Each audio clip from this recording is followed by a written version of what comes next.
central bank floated the idea of dumping the greenback as the world's reserve currency, replacing it with an international currency.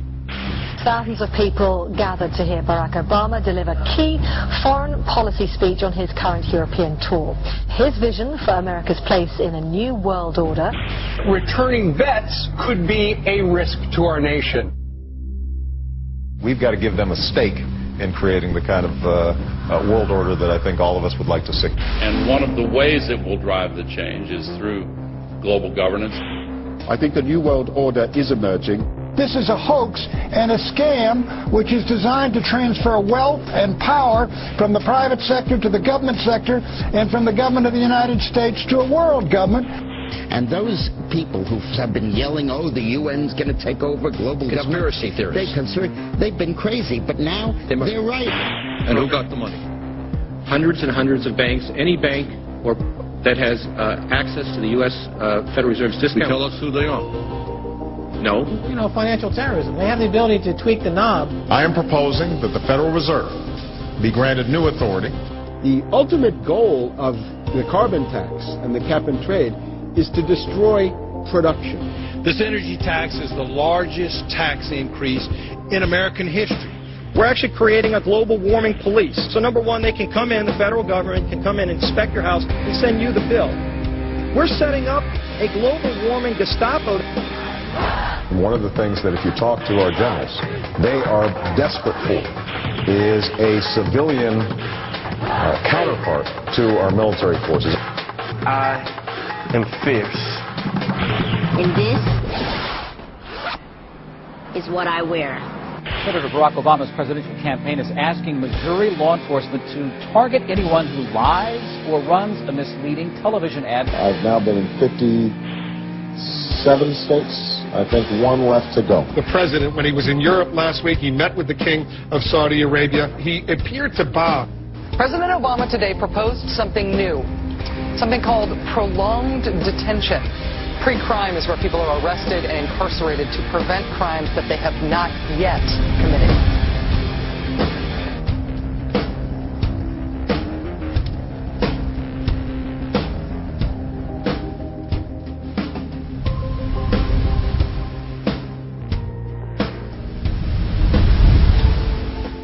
It's the World Wrestling Federation. It's the Washington Wrestling Federation. They put on this show that they're bitter rivalries, you know, villains, and they really don't like each other. But behind closed doors, they buddy up for a drink and make deals. Both the Republican and Democratic parties are owned by the same global elites. And on issues that matter to those global elites, they act as one.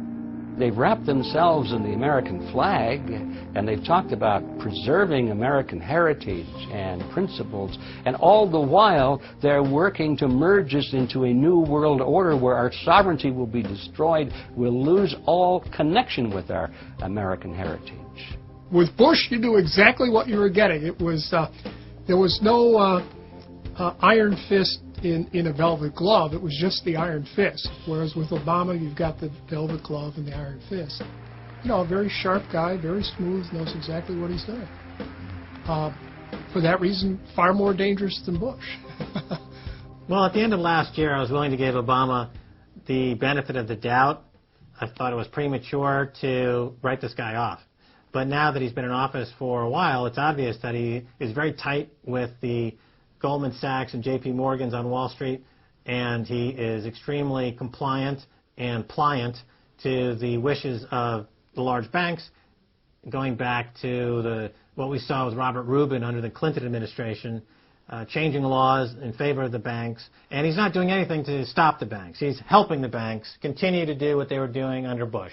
So, in fact, he's just a continuation of Bush on the subject of markets and finance, which is the most important part of his policy right now. People who voted for Obama wanted real change, and they're getting platitudes, they're getting a lot of nice talk, but nothing in the way of concrete change is taking place. In this town, business as usual. There's one puppet master that controls the left, and there's the same puppet master controls the right. They control the Republican Party, and they control the Democratic Party. This is not a party issue. This is not a left-right issue. The question is, who should government serve? And it should serve the people. In fact, government is just a tool of the dominant minority that uses economics and government law to enforce upon the public various mandates. The right-left paradigm in the U.S. and in U.S. politics is taken directly from the commercial world and the corporate world. In the business world, you have Coke, Pepsi. You have McDonald's, Burger King. You've got AT&T and Verizon. You've got duopolies. And a duopoly gives the illusion of there being some competition and some choice. And it looks a little bit better than a monopoly. So, for example, in Communist Russia, if they had Communist Russia Red and Communist Russia Chartreuse, there would have been the illusion of choice and something akin to democracy in Russia. But they simply said, forget it, we're just going to go with red. In the U.S., they have this left-right paradigm, which, unfortunately, it doesn't take them out of the hard, cold fact that there is no choice. There's no social justice. There's only one choice, which is to supply more rent to the rent seekers who have now taken the whole system hostage. We've seen the limitations on government whittled away. We have seen this erosion to the point where today it seems like nobody does care. And right now in Washington, D.C., we have seen a fall of the republic. If the United States doesn't have its Bill of Rights and Constitution, it doesn't exist anymore. It's just more real estate, more dirt. And that's what these global corporatists want. They want to completely dismantle the Bill of Rights and Constitution, and they're doing that right now. This is the fall of the republic. Our nation is dying.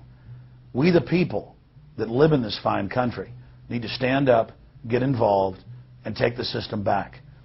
It's the Bill of Rights and Constitution that we owe allegiance to, not to a political party, and not to politicians that wrap themselves in the red, white, and blue, while at the same time they destroy everything that that sacred flag stands for. So in the old days, you used to have this globe that with 180 some odd countries, and a few of those countries had a lot of power, like the Soviet Union, the United Kingdom, and the United States at various times. But today, you might better look at that globe and say that it's surrounded by huge clouds swirling around the planet. They know no national boundaries. They don't follow any specific sets of laws, and these are the big corporations. They basically control politicians around the world because they have all the money, and politicians always need money to get elected or to run their governments if they're not democratically elected politicians. They control the mainstream press, either through outright ownership or advertising budgets. They have massive amounts of lobbyists in Washington that have tremendous influence on our president and Congress. And they really are calling the shots.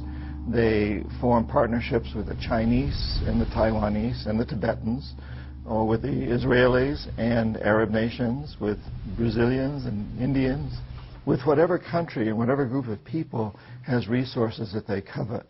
And so for the first time in history, we really have this new form of an empire. Barack Obama is a puppet of the New World Order to bring in a World Bank, to destroy the economy of this country, and to bring in global governance.